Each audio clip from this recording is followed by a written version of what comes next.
আসসালামু আলাইকুম সবাইকে। পল্লবীতে যে বাচ্চাটা মারা গেছে এই নিউজটা ২ দিন আগে আমি শুনছি কোনো একটা টিভি মিডিয়াতে, নাম বললাম না।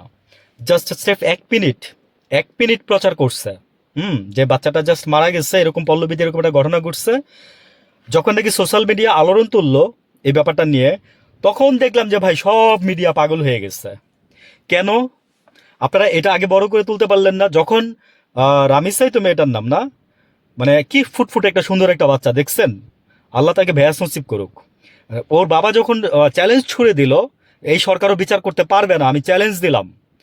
তো ফেস দ্য পিপলের সম্পাদক যিনি, উনি বলছে যে বিচার চাওয়ার কারণে যদি আমি মানে যদি কেউ বলে যে গুপ্ত, তাহলে সে বলতেছে যে আমিও গুপ্ত, মানে উনি বলতেছে।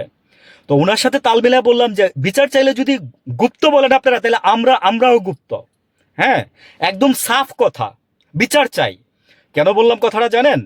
আজকে এই যে আপনারা বিএনপি সরকার ক্ষমতায় আসার পরে কতগুলো বাচ্চা এবং কতগুলো মানুষ ধর্ষণ হয়েছে, এই বাচ্চাটাকে শুধু ধর্ষণ করে ছাড়ছে? এই বাচ্চাটার গলা কেটে ফেলছে, হাত পা কেটে ফেলছে। ওয়াই?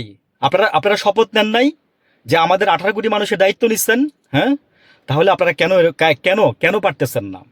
আপনারা এখন বলবেন, অনেক ন্যারেটিভ দিবেন তো দাঁড় করায়া, জানি আপনাদের ন্যারেটিভের পিছনে 200টা ন্যারেটিভ দিতে পারবো আমি।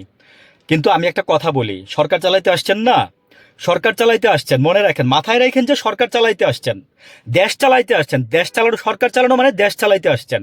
আর দেশ চালানোর মানে বুঝেন যে প্রত্যেকটা নাগরিকের দায়িত্ব আপনার, প্রত্যেকটা নাগরিকের দায়িত্ব আপনার। এখন বলবেন যে হাসিনার মতো ঘরে গিয়ে কি আমি পাহারা দিব? বলবেন? বলেন। কিন্তু যদি বলেন তাহলে আমি আপনার অ্যান্সারটা দিয়ে দেবো। ওই যে বললাম, ন্যারেটিভ আপনি দাঁড় করাবেন, আমি আপনার একটার পিছনে 2টা ন্যারেটিভ দিব আমি আপনারে। হাসিনার মতো যদি বলেন না, তাহলে বলবো যে সেই দায়িত্বটা কিভাবে জানেন? যে আপনার হচ্ছে কাঠামো, আপনার রাষ্ট্রের কাঠামো পরিবর্তন করতে হবে। আপনি যেই কাঠামো দিয়ে আপনি রাষ্ট্র চালাচ্ছেন, সেই কাঠামো দিয়ে এই রাষ্ট্র চলবে না। বুঝতেছেন না কথাটা? আজকে 54 বছরে চলে নাই, 56 বছরে চলে নাই, এখনো চলবে না। মানে প্রতিবাদ মানুষের ভাষা অনেক আছে, প্রতিবাদ মানুষের ভাষা অনেক আছে। আজকে দেখলাম যে প্রতিবাদের ভাষায় 6 লাভ। সারা ঢাকা শহর মনে করে যে মিডিয়াতে এই একটা জিনিসই ঘুরতেছে। কেন? আগে আপনারা পারলেন না? আগে করতে পারলেন না? এই বাচ্চাটার কি যখন শপথ দিয়েছিলেন, এই বাচ্চাটার দায়িত্ব আপনারা নেন নাই?